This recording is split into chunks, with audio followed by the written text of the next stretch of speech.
Welcome to the Secure Access Firestarter. This is Rich Mogul, joined as always with Mike Rothman and Adrian Lane, and it is December 7th as we are recording this. Now, do you guys know the significance of this date?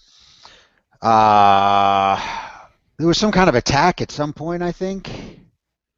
Yeah. Oh, no, I wasn't talking about history. Star Oh, Wars is in 10 days. Yeah. So, oh, got it, got it. 11 days, but who's counting? Oh, no, I'm seeing it in 10 days on the 17th, at what time? 7 p.m. Oh, Wow.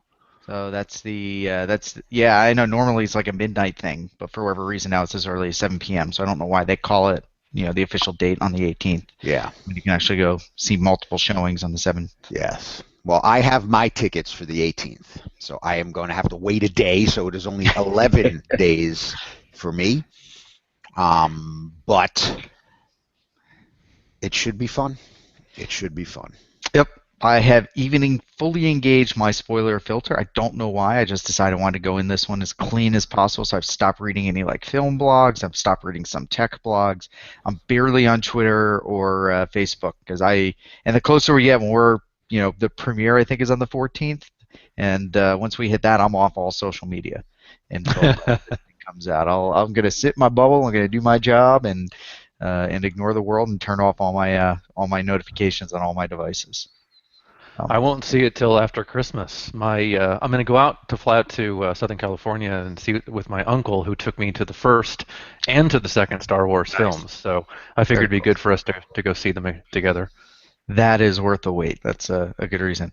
All right. So with that, let me turn it over to Mike to lead our discussion this week. So, there we brought up Pearl Harbor, we brought up Star Wars. What the heck are we actually going to talk about today? Well, and I think right now, especially given what our crazy holiday schedules look like and wrapping up the year, I thought it would make sense just to kind of go back, look pretty briefly in terms of, what we saw as, kind of major trends, and then, really just spend at least a couple minutes, and I don't expect that we'll dig into this, for hours, but really start to think about what is going to be the most important stuff to focus on next year, right? Because at the end of the year, obviously, there's kind of the postmortem. We did this good, we didn't do that so good.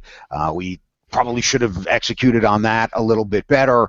But moving forward, what are the things really to focus on? And honestly, I think the thing that certainly strikes me and resonates with me to the greatest degree is just how quickly this cloud thing has taken off, right? And everybody talks about it. Everybody says, "Oh, it's funny because most of the time I would hear the way we talk about, kind of cloud security and a lot of the trends and the evolution that we see, and go, oh, those guys are just puffing it up, and it's all hyperbole, and they're just they're riding the hype cycle."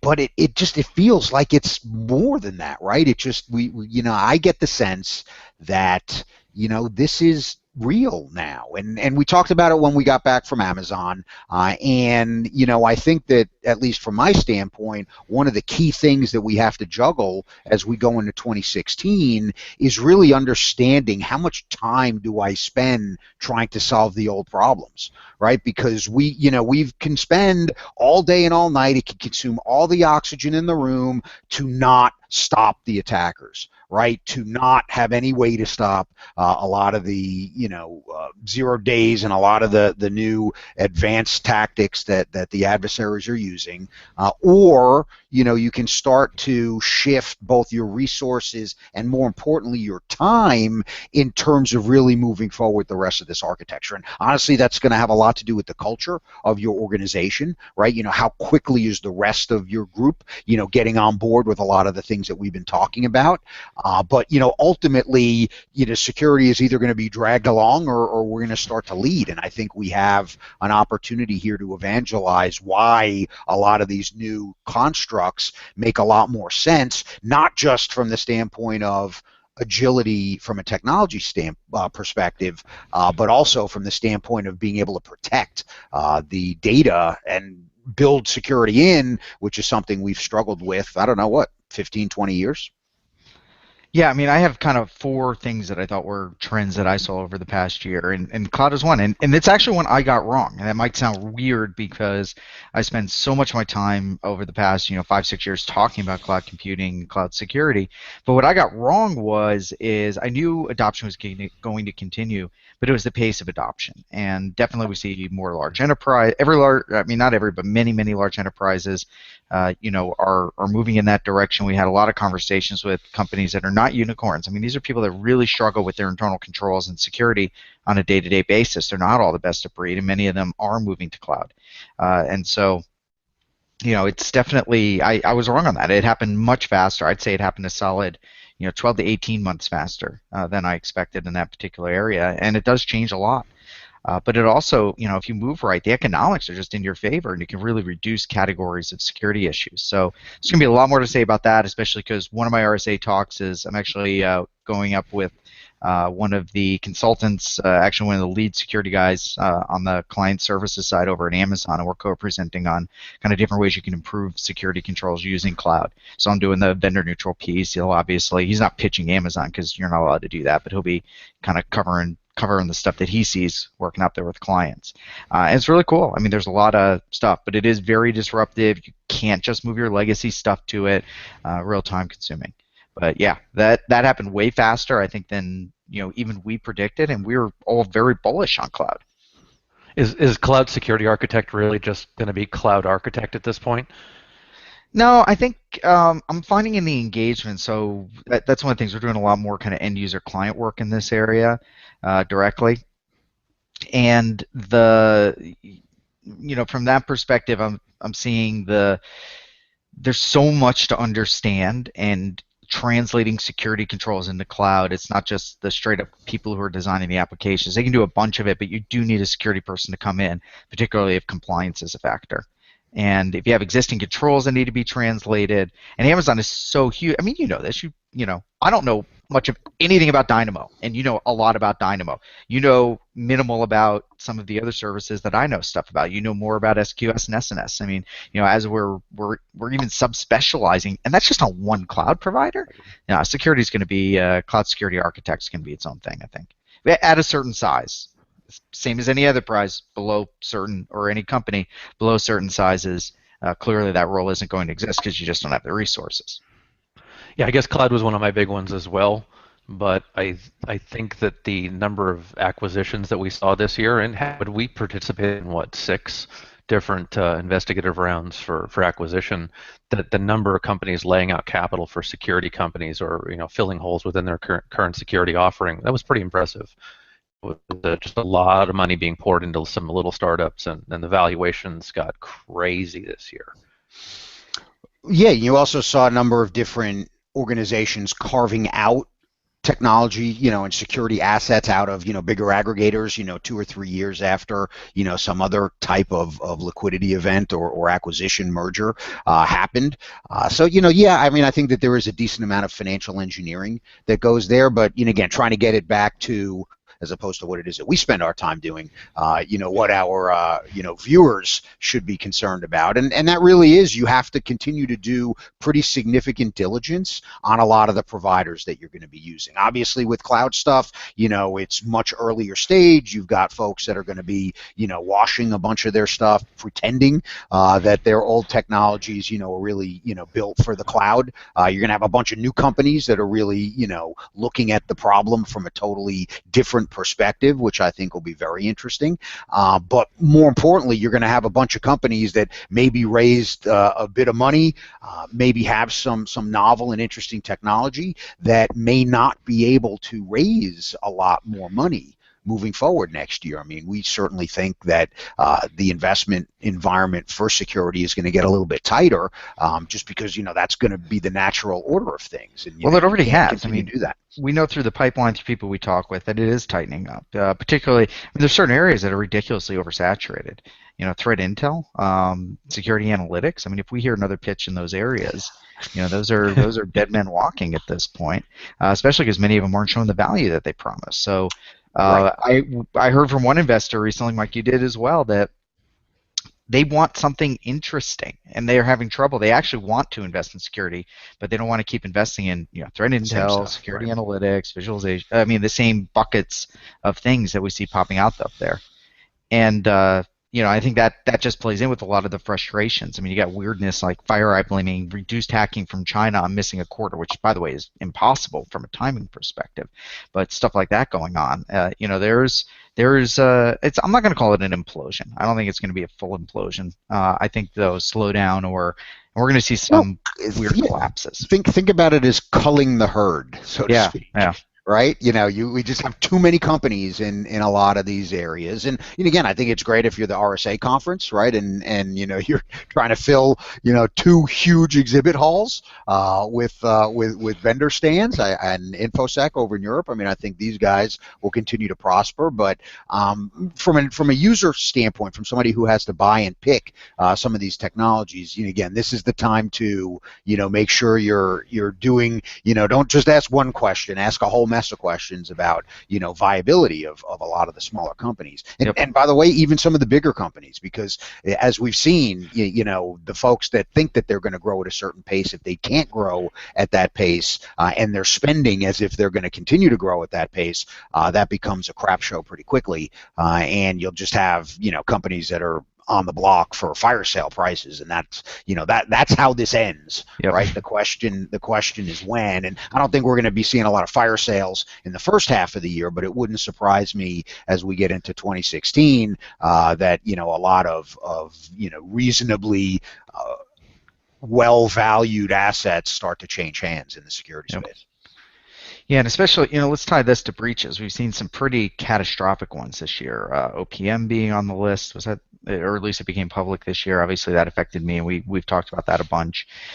There wasn't Target, but there were others in different ways of its scale, and it's almost hard. I guess it's almost falling into the noise in the sense of, uh, it's becoming a reality of day-to-day life, and enterprises are frustrated. I think some of that they are taking out on the security vendors, and deservedly so in some cases. Things aren't working the way that they're supposed to work. People can't possibly pay enough to fully get their security down. I think in some cases, longer term, that actually is helping drive some more to cloud. And I don't think there's a whole lot to say there. I'm not going to make predictions about breaches next year. That's a total crock. Have I Yeah. used a bad word yet for the explicit No, tag? no, we're not. We're on the right side of the explicit tag. We're on the right side. So I will keep us on the right side of the explicit tag when I say crock of, and then I stop myself at, Yeah. you kind of know where it's Rhymes headed. with spit.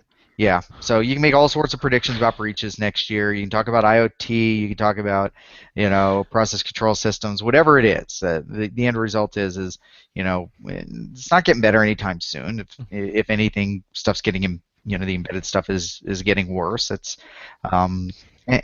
I don't know what else there is to say about it. I mean, it is what it is. Nothing we're going to say here is going to fix it. Nothing's going to help you if you're, operational, change how you're doing things necessarily.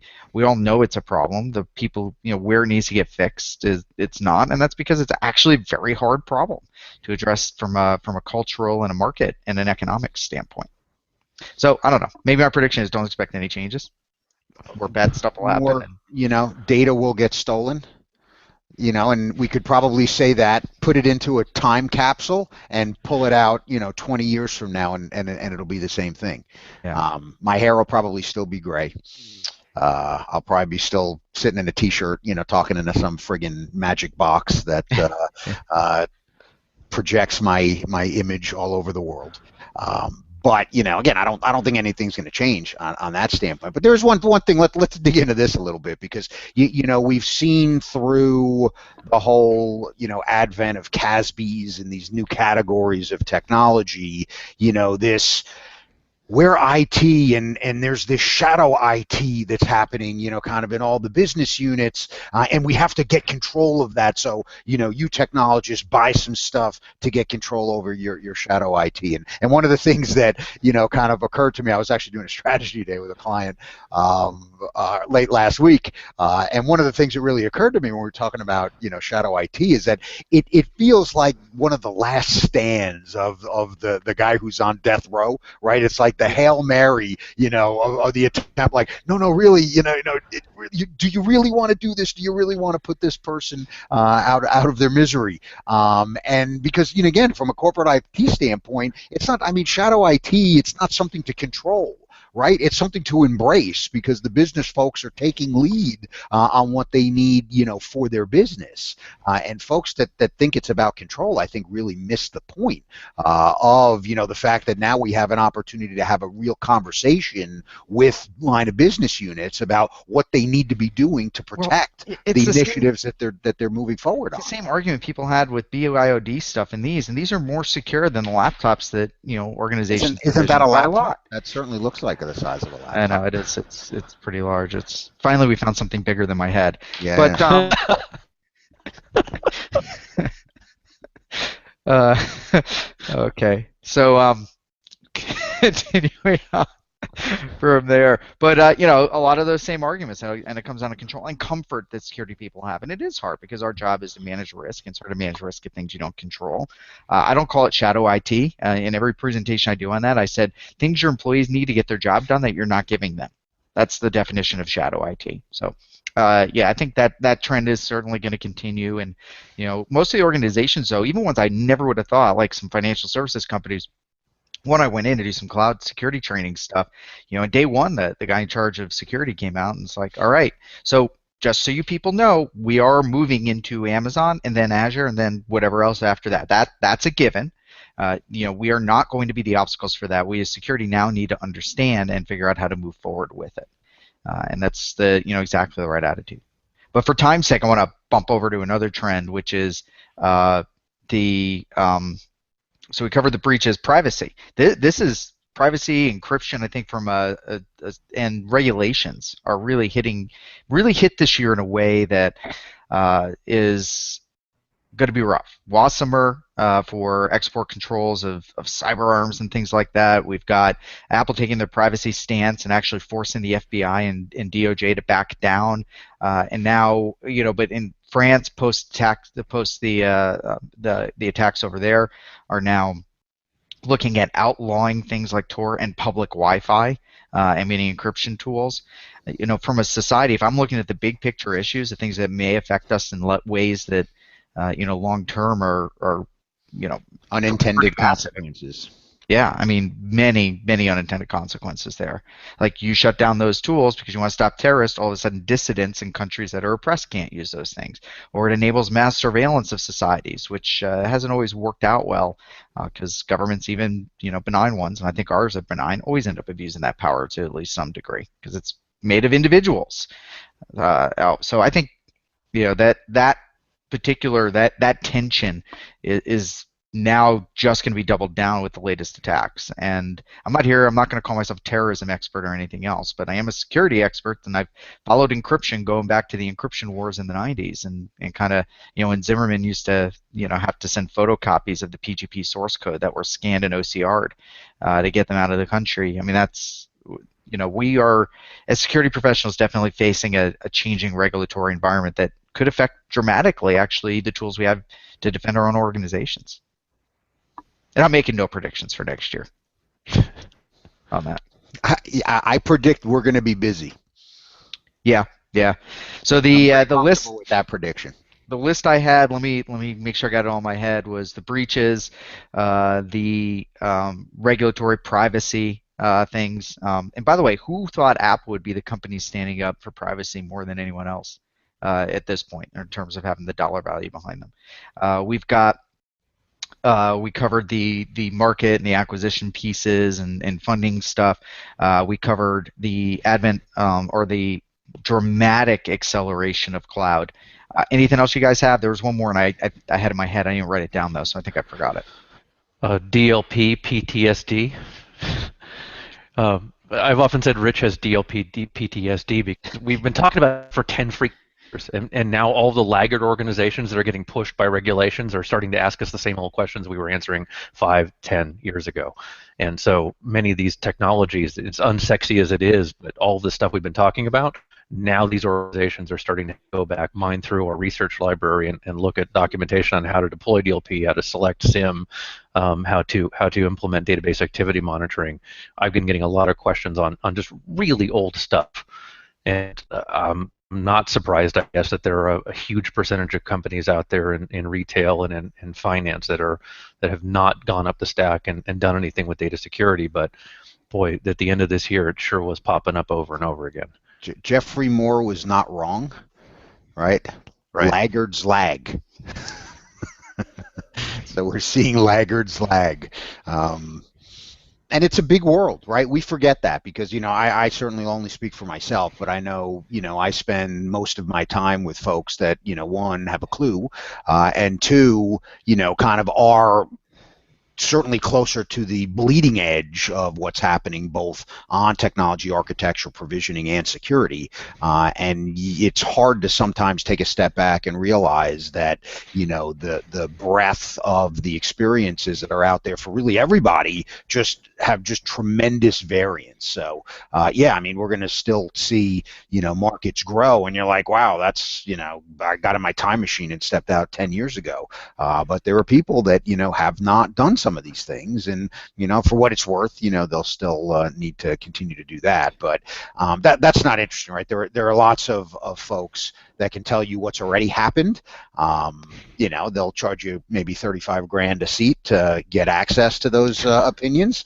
But we tend to like to focus more on the things that are going to happen over the next 12, 18, 24 months. And I think that's kind of where we're going to continue to spend our time. And again, I'll just put in another thanks and certainly express my gratitude for all of you folks out there that watch our drivel every week or every couple weeks when we record, and read our stuff when we actually take our head out of the sand enough to write.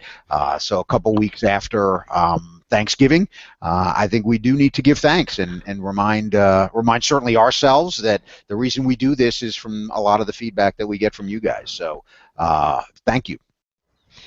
Yeah, I mean, I won't lie. This job has gotten harder over the years because all of a sudden there's accountability that's involved in the work that we do and in the kind of engagements. But definitely it's everybody here that watches and listens. Recently, actually, for the first time in years, we pulled our server logs. We just did some analytics, not tracking people or anything else. Just, hey, what's most downloaded? Oh, my DLP papers that I wrote many years ago. Who would have guessed that? And things along those lines. And we've got you guys have been pretty steady and great support, and yeah, it means a lot. I mean, it's how we have our lifestyles. So definitely, it's not something I think any of us ever assume. And someday that'll go away, and we'll move on to the next thing. But for right now, it seems to be working. All right. So with that, we'd like to thank everybody for joining us. We just thanked you for 10 minutes, and I'm thanking you. The Department that of is the Redundancy autopilot. Department. The Department of Redundancy Department. Doing this too long, so that is the autopilot of it. This will likely be the last Firestarter for the year. If we're lucky, we'll pop something else out, and we're going to continue to write, but you're probably going to see a decrease in post, as not just because of the holidays. We have year-end deliverables that need to hit. When I say the job's gotten harder, it's because I actually have to work now as opposed to the first 6 months of having the company. So. And for you guys, the first 6 months when you came on board, there's a lot going on these days. So we got to close out our year-end deliverables. We'll be kind of writing a little bit less on the public side because we'll be working our butts off on the back end. But I hope everybody has a great end of their years. And look, we are all in a growth industry. So let's be thankful for that. Thanks, everyone.